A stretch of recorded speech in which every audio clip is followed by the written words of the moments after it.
নমস্কার বন্ধুরা, আমি আবার চলে এসেছি নতুন রেসিপি নিয়ে।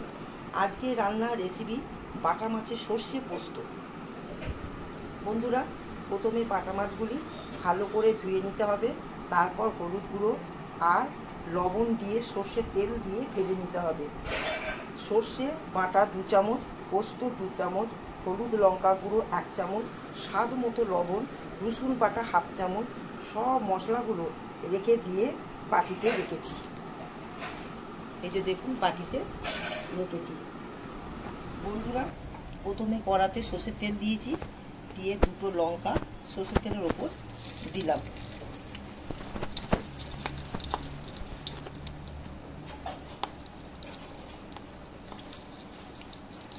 তা ভেজে নিয়ে তারপর মশলা যে বাটাগুলো তার উপরে ঢেলে দিলাম।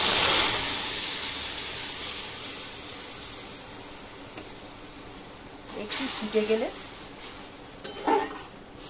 তারপর মাছগুলো ওই মশলার উপর দিয়ে দিলাম।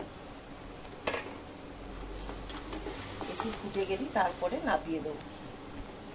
বন্ধুরা, আমার বাটা মাছের সর্ষে পোস্ত হয়ে গেছে। ভিডিওটি ভালো লাগলে লাইক, শেয়ার, সাবস্ক্রাইব করবেন। টাটা।